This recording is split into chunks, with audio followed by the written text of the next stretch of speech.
Magandang araw sa ating lahat. Nandito naman ako magbabalik upang maghatid sa inyo ng magandang balita about sa MikroTik configuration.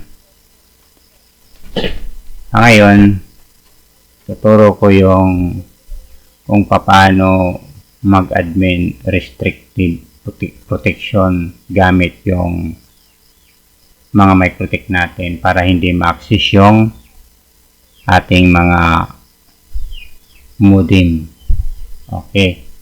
Gagawin natin, pupunta tayo sa Winbox. Dito may Winbox tayo. And then, login tayo sa Winbox.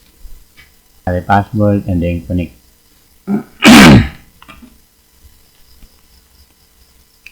Ang gagawin natin, paano ma-restrict yung mga client natin or para hindi sila maka-access sa dashboard ng ating mga modem. Ito na lang yung gagawin natin dahil meron mga piso wifi na walang restricted, katulad ng Adopi at iba-iba dyan ng mga system, pero yung Wi-Fi 5 soft meron yun mga restricted built-in capacity.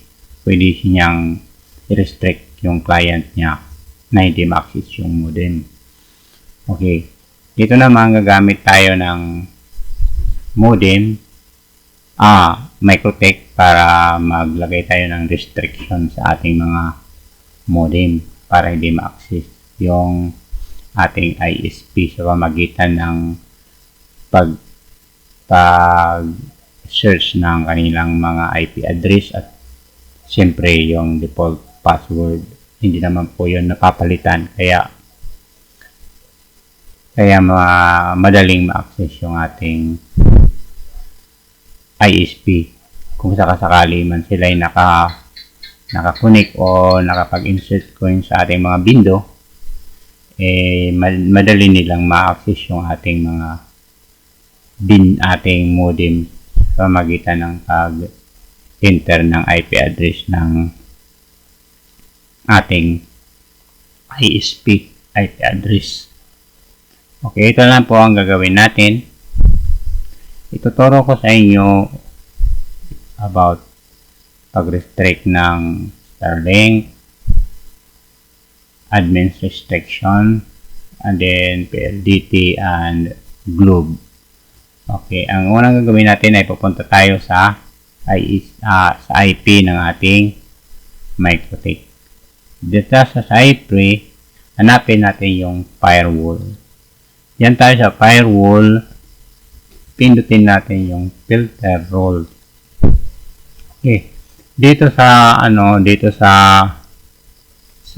filter rules ko, marami na ako dito IP na restricted na hindi na ito ma-access yung aking window sa pamamagitan nito.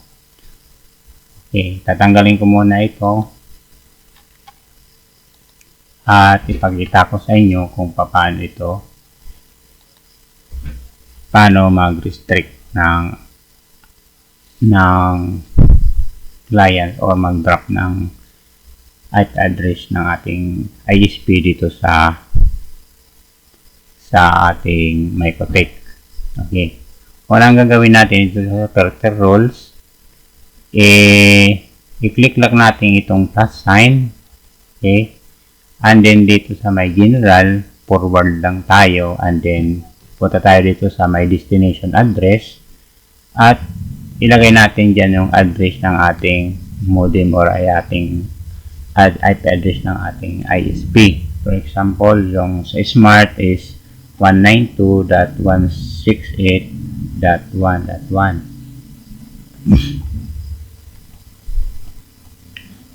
Under protocol, ilagay natin dito TCF, and then action, lagay natin dito yung drop. Yan. Tapos i-click natin apply. Yan. Hindi na yan ma-access yung yung PLDT. O pwede natin ito lagyan ng comment. Sabihin natin dito PLDT admin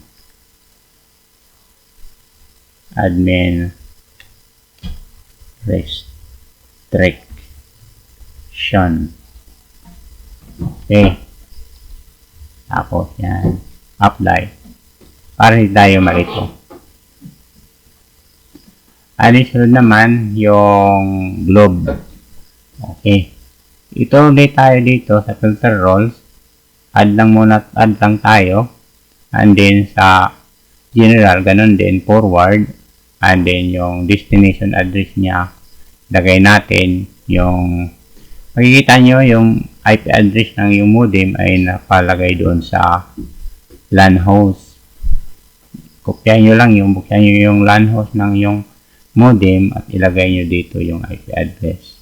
Okay, sa globe, ito yung IP address ng globe, 192.168.254.254. Okay, ganun pa rin dito sa protocol, TCF, and then tayo dito sa action, i-drop lang natin. Drop. Pag na-drop natin, okay na yan. O lagyan natin ng comment. Globe admin restriction. Okay. Tapos okay. Para maano lang. Para natin matandaan. Ito dito ay Starlink ito. Ito yung ISP ko. Ito. Starlink yan. Okay, ganun lang. Yan lang ang gagawin natin. Yan no po. Hindi na po nila ma-access yung ating ISP, yung ating IP address ng ating mga ISP sa Chrome or sa anumang web browser. Okay, susunod.